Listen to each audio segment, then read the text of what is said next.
ನಿಖರವಾಗಿ ಹಾಗೂ ನೈಜ ಸುದ್ದಿಗಳಿಗಾಗಿ ವೀಕ್ಷಿಸಿ ಸತ್ಯ ಸುದ್ದಿ. 17ನೇ ಬಜೆಟ್ ಅನ್ನು ಮಂಡನೆ ಮಾಡಿದ್ದಾರೆ. ಕಳೆದ ಬಾರಿ ರಾಜ್ಯದ ಬಜೆಟ್ನ ಗಾತ್ರ 3.5 ಲಕ್ಷ ಕೋಟಿ ರೂಪಾಯಿ ಇತ್ತು. ಈ ಬಾರಿ ಬಜೆಟ್ನ ಗಾತ್ರ 4,40,000 ಕೋಟಿ ರೂಪಾಯಿ ಬಜೆಟ್ ಇದೆ. ಅಂದ್ರೆ ಸರಿಸುಮಾರು ಗಾತ್ರದಲ್ಲಿ 13.28% ಹೆಚ್ಚಾಗಿದೆ. ಆದ್ರೆ ಅಲ್ಪಸಂಖ್ಯಾತರ ಪಾಪ್ಯುಲೇಷನ್ ಕರ್ನಾಟಕದಲ್ಲಿ 17% ಇದೆ. 17% ಇರುವಂತಹ ಅಲ್ಪಸಂಖ್ಯಾತರಿಗೆ ನ್ಯಾಚುರಲ್ ಆಗಿ ಬಜೆಟ್ನಲ್ಲಿ ಕನಿಷ್ಠ 25,000 ಕೋಟಿ ರೂಪಾಯಿ ಮೀಸಲಿಡಬೇಕಾಗಿತ್ತು. ಬೇಡ ಸ್ವಾಮಿ, 25,000 ಕೋಟಿನೂ ಮೀಸಲಿಡಬೇಡಿ. ನೀವೇ ಕೊಟ್ಟಂತ ಭರವಸೆ 10,000 ಕೋಟಿ ಕೊಡ್ತೀವಂತ ಹೇಳಿದ್ರಲ್ಲ ಬೀದರ್ನ ಕಾಂಗ್ರೆಸ್ನ ಸಮಾವೇಶದಲ್ಲಿ. ನೀವು ಕೊಟ್ಟಿರುವಂತಹ ಬಜೆಟ್ ಎಷ್ಟು? ಏನ್ ಭಿಕ್ಷೆ ಕೊಡ್ತಾ ಇದ್ದೀರಾ ಈ ಅಲ್ಪಸಂಖ್ಯಾತ ಸಮುದಾಯಕ್ಕೆ?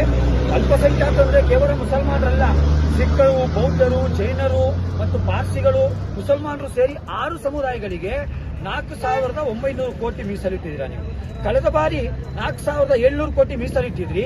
ಆದ್ರೆ ಖರ್ಚಾಗಿದ್ದ ಹಣ ಎಷ್ಟಂತ ಹೇಳಿದ್ರೆ 50.7% ಮಾತ್ರ ಡಿಸೆಂಬರ್ ವರೆಗೆ. ಅಂದ್ರೆ ಇನ್ನೂ 49% ಖರ್ಚೇ ಆಗಲಿಲ್ಲ.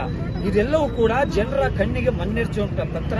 Social democratic party of India ಈ ರಾಜ್ಯದ ಜನರ ಪರವಾಗಿ ಈ ರಾಜ್ಯದ ಮುಖ್ಯಮಂತ್ರಿಯಲ್ಲಿ ಆಗ್ರಹಿಸ್ತಾ ಇದೆ. ಪೂರಕ ಬಜೆಟ್ನಲ್ಲಿ ಕನಿಷ್ಠ ಅಲ್ಪಸಂಖ್ಯಾತರ ಅಭಿವೃದ್ಧಿಗೆ ಬೇಕಾಗಿ 15,000 ಕೋಟಿ ರೂಪಾಯಿಯನ್ನ ನೀವು ಮಂಡಿಸಲೇಬೇಕು, ಕೊಡಲೇಬೇಕಂತೇಳಿ ನಾವು ಆಗ್ರಹಿಸ್ತಾ ಇದ್ದೇವೆ. ಸರ್, ಇದು ಬಿಜೆಪಿಯವರು ಅಲ್ಪಸಂಖ್ಯಾತರ ಬಜೆಟ್ ಅಂತ ಅವರು ಟೀಕೆ ಮಾಡ್ತಾ ಇದ್ದೀರಿ. ನೀವು ಅಲ್ಪಸಂಖ್ಯಾತರ ವಿರುದ್ಧ ಅಂತ ನೀವು ಪ್ರತಿಭಟನೆ ಮಾಡ್ತಾ ಇದ್ದೀರಿ. ಇದು ಎಲ್ಲೋ ಒಂದ್ ಕಡೆ ಗೊಂದಲ ಜನರಿಗೆ ಆಗ್ತಾ ಇದೆ. ನೋಡಿ, ತಲೆಯಲ್ಲಿ ಬುದ್ಧಿ ಇದ್ದವರಿಗೆ ಗೊಂದಲ ಆಗಲ್ಲ, ತಲೆಯಲ್ಲಿ ಲತ್ತಿ ಇದ್ದವರಿಗೆ ಗೊಂದಲ ಆಗ್ಲೇಬೇಕು. ಯಾಕಂದ್ರೆ ಒಬ್ಬ ಚೈಲ್ಡ್ ಚಪಾತಿ, ಸಾರಿ ಈ ವರ್ಡನೆ ನಾನು ಯೂಸ್ ಮಾಡಬಾರ್ದು, ಆದ್ರೆ ಜನಮಾನಸದಲ್ಲಿ ಚರ್ಚೆ ಇರೋದು ಅದೇ ವಿಚಾರ.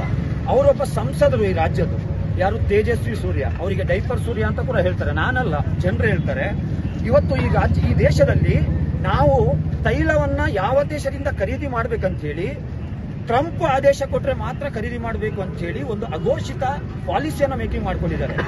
ನರೇಂದ್ರ ಮೋದಿಗೆ ಒಂದು ಪ್ರಶ್ನೆ ಮಾಡಲಿಕ್ಕೆ ತಾಕತ್ತಿಲ್ಲದ ಗಮ್ಮಿಲ್ಲದಂತ ಈ ತೇಜಸ್ವಿ ಸೂರ್ಯ ಅಲ್ಪಸಂಖ್ಯಾತರ ಬಡ್ಜೆಟ್ ಇದು ಹಲಾಲ್ ಬಡ್ಜೆಟ್, ಇದರ ಸಾಬ್ರ ಬಡ್ಜೆಟ್ ಅಂತ ಹೇಳಿ ಅವರು ಕ್ರಿಟಿಸಿಸಮ್ ಮಾಡಿದ್ದಾರೆ.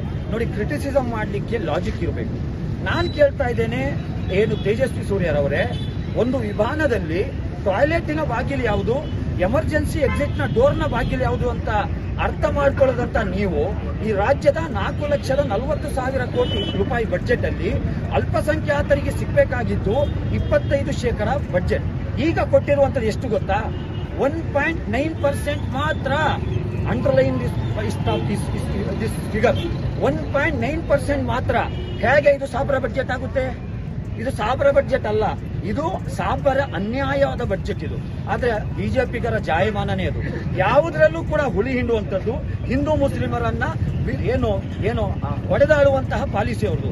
ಹಾಗಾಗಿ social democratic party of India ಹೇಳ್ತಾ ಇದೆ, ಅಷ್ಟು ಮಾತ್ರ ಅಲ್ಲ, ಕಳೆದ ಸಾಲಿನಲ್ಲಿ ಅಲ್ಪಸಂಖ್ಯಾತರ ಅಭಿವೃದ್ಧಿಗೆ ಬೇಕಾಗಿ ಅಲ್ಪಸಂಖ್ಯಾತರ ವಿದ್ಯಾರ್ಥಿಗಳಿಗೆ ಸ್ಕಾಲರ್ಶಿಪ್ಗೆ ಮೀಸಲಿಟ್ಟಂತಹ 337 ಕೋಟಿ ರೂಪಾಯಿಯಲ್ಲಿ ಈ ಬಾರಿ ಸುಮಾರು 75 ಕೋಟಿ ರೂಪಾಯಿ ಕಳ್ಳತನ ಮಾಡಿದ್ದಾರೆ.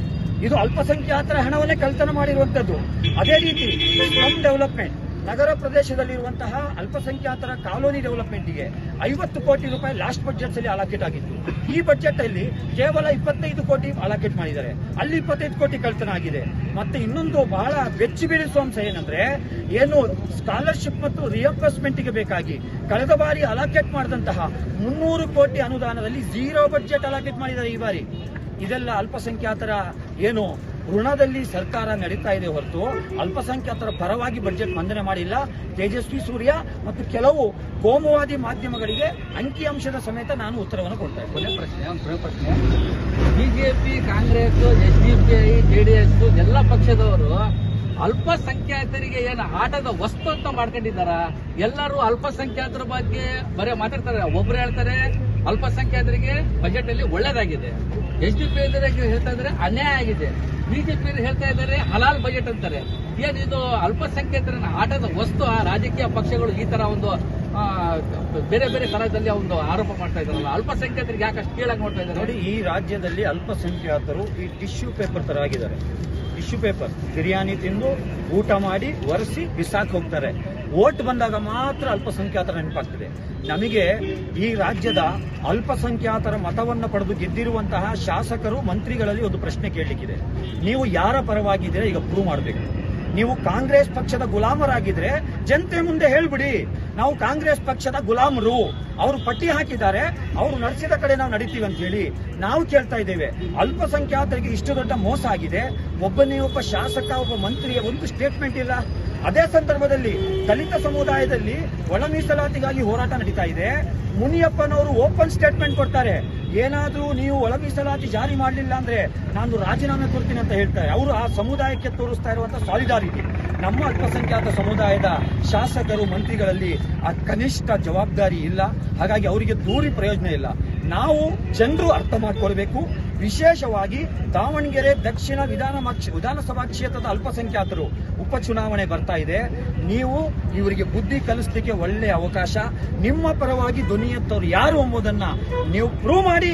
ಬಾಬಾ ಸಾಹೇಬ್ ಅಂಬೇಡ್ಕರ್ ಅವರು ರಕ್ತದಾನ, ಅನ್ನದಾನ, ಕನ್ಯಾದಾನಕ್ಕಿಂತ ಶ್ರೇಷ್ಠವಾದಂತಹ ಮತದಾನದ ಹಕ್ಕನ್ನು ನಿಮಗೆ ಕೊಟ್ಟಿದ್ದಾರಲ್ಲ, ಅದನ್ನು ಯಾರಿಗೆ ಚಲಾಯಿಸಬೇಕಂತ ನೀವು ನಿರ್ಧಾರ ಮಾಡಿದ್ರೆ ಖಂಡಿತ ಬದಲಾವಣೆ ಬರ್ತದೆ. Social democratic party of India ರಾಜ್ಯದ ಜನರಲ್ಲಿ ಇವತ್ತು ಮನವಿ ಮಾಡ್ತಾ ಇದೆ, the SDP only alternative, the real alternative. ನಾವು ಪರ್ಯಾಯ ರಾಜಕಾರಣ ಮಾಡಲಿಕ್ಕಾಗಿ ಫೀಲ್ಡ್ಗೆ ಬಂದಿದ್ದೇವೆ. ನೀವು ನಮ್ಮನ್ನ ಬೆಂಬಲಿಸಿದ್ರೆ ಆದರೆ ಇವತ್ತು ವಿಧಾನಸಭೆಯಲ್ಲಿ SDP ಒಂದು MLA ಇದ್ದಿದ್ರೆ ಆ ಬಜೆಟ್ ಸೆಷನ್ ಅಲ್ಲಿ ಟೇಬಲ್ ಕುಟ್ಟಿ ನಾವು ಅಲ್ಪಸಂಖ್ಯಾತರ ಪರವಾಗಿ ಧ್ವನಿ ಎತ್ತಾ ಇದ್ವಿ, ಅಲ್ಪಸಂಖ್ಯಾತರ ಪರವಾಗಿ ಮಾತಾಡ್ತಾ ಇದ್ವಿ ನಾವು. ಹುಬ್ಬಳ್ಳಿ ಮತ್ತು ಗುಲ್ಬರ್ಗಾದಲ್ಲಿ ಹಜ್ ಭವನ ಸ್ಥಾಪನೆ ಇದರ ಬಗ್ಗೆ ಸರ್, ಹಜ್ ಭವನ ಬೆಂಗಳೂರಿನಲ್ಲಿ ಪ್ರಾರಂಭ ಆಗಿ 5 ವರ್ಷ ಪಾಳು ಬಿದ್ದಿತ್ತು. ಇಸ್ಪೀಟಿನ ಅಡ್ಡೆಯಾಗಿತ್ತು, ಶರಾಬಿನ ಅಡ್ಡೆಯಾಗಿತ್ತು, ಅಲ್ಲಿ ಪೋಲಿ ಹುಡುಗರ ಜೂಜುವ ಕೇಂದ್ರ ಆಗಿತ್ತು. ನಂತರ SDP ಮನವಿ ಕೊಟ್ಟ ನಂತರ ವಕ್ಫ್ ಕಮಿಟಿಯವರು ಅಲ್ಲಿ ಒಂದು ಇನ್ಸ್ಟಿಟ್ಯೂಷನ್ ಅಂದ್ರೆ UPSC KPS ಟ್ರೈನಿಂಗ್ಗೆ ಬೇಕಾಗಿ ಯುಟಿಲೈಸ್ ಮಾಡ್ಕೊಳ್ತಾ ಇದ್ದಾರೆ. ಇಡೀ ರಾಜ್ಯದಲ್ಲಿ ವರ್ಷದಲ್ಲಿ ಒಮ್ಮೆ ಮಾತ್ರ ಕೆಲವು ಮಂದಿಗಳು ಹಜ್ಜಿಗೆ ಹೋಗುವಂಥದ್ದು. ಅವರಿಗೆ ಬೇಕಾದಂತಹ ಒಳ್ಳೆಯ ಒಂದು ಭವನ ಬೆಂಗಳೂರಿನಲ್ಲಿ ಇದೆ. ಹುಬ್ಳಿಯಲ್ಲಿ ಕೊಡ್ಲಿಕ್ಕೆ ನಮ್ದೇನು ಅಭ್ಯಂತರ ಇಲ್ಲ. ಆದ್ರೆ ಆ ಹಜ್ ಭವನಕ್ಕೆ ನಾವು 5 ಕೋಟಿ 10 ಕೋಟಿ ಅನುದಾನ ಕೊಟ್ಟಿದ್ದೀವಿ ಅಂತ ಹೇಳಿ ಇಡೀ ರಾಜ್ಯದ 1 ಕೋಟಿ ಅಲ್ಪಸಂಖ್ಯಾತರ ಕಣ್ಣಿಗೆ ಮಣ್ಣೆಚ್ಚುವಂತ ತಂತ್ರ ಮಾಡಬೇಡಿ. ನಾವು ಕೇಳ್ತಾ ಇರುವಂತದ್ದು, ದುಡಿಯುವ ವರ್ಗದ ಅಲ್ಪಸಂಖ್ಯಾತರಿಗೆ ಬೇಕಾಗಿ ಏನು ಅಂತ ನೀವು ಯೋಜನೆಯನ್ನು ಕೊಟ್ಟಿದ್ದೀರಾ? ಇದನ್ನೇ ನಾವು ಕೇಳ್ತಾ ಇದ್ದೇವೆ. ಹಜ್ ಭವನ ಕೊಟ್ಟು ಇಡೀ ಅಲ್ಪಸಂಖ್ಯಾತರು ಅಭಿವೃದ್ಧಿ ಆಗ್ತಾರಿಲ್ಲ. ಹಜ್ ಯಾರ ಮೇಲೆ ನಿರ್ಬಂಧ ಇರುವಂತದ್ದು? ಹಜ್ ನಿರ್ಬಂಧ ಆಗ್ಲಿಕ್ಕೆ ಕೆಲವು ಕಂಡೀಷನ್ಸ್ ಇದೆ. ಎಲ್ಲರೂ ಹಜ್ಜಿಗೆ ಹೋಗ್ಲಿಕ್ಕೆ ಆಗಲ್ಲ. ಹಜ್ಜಿಗೆ ಹೋಗುವಂತವರಿಗೆ ಸರ್ಕಾರದ ಅನುದಾನವೇ ಬೇಕಂತಿಲ್ಲ. ಅವರು ದುಡಿದು ಅವರ ಸೇವಿಂಗ್ಸ್ ನಲ್ಲಿ ಅವರು ಹೋಗ್ಬೇಕಾಗಿರುವಂತದ್ದು. ಹಾಗಾಗಿ ಹಜ್ ಭವನ ಶಿಶುನಾಳ ಶರೀಫರ ಹೆಸರಿನಲ್ಲಿ 10 ಶಾಲೆಗೆ 10 ಕೋಟಿ ಇದೆ. ಇದು 2026 ದೊಡ್ಡ ಜೋಕ್. ಇದು 10 ಕೋಟಿ ಕೊಟ್ಟುಬಿಟ್ಟು 1 ಕೋಟಿ ಮುಸಲ್ಮಾನರ ಕಣ್ಣಿಗೆ ಮಣ್ಣೆರ್ಚುವಂತ ತಂತ್ರ ಮಾಡ್ತಾ ಇದ್ದೀರಾ. ಇದು ಸಾಮಾಜಿಕ ಅನ್ಯಾಯ. ಈ ಸಾಮಾಜಿಕ ಅನ್ಯಾಯದ ವಿರುದ್ಧ ನಾವು ಜಾಗೃತರಾಗಬೇಕು, ನಾವು ಧ್ವನಿ ಎತ್ತಬೇಕು ಎಂಬುದನ್ನ ಇವತ್ತಿನ ಪ್ರತಿಭಟನೆ ಮುಖಾಂತರ ರಾಜ್ಯದ ಜನತೆಗೆ ನಾವು ಮನವಿ ಮಾಡ್ಕೊಳ್ತಾ ಇದ್ದೀವಿ.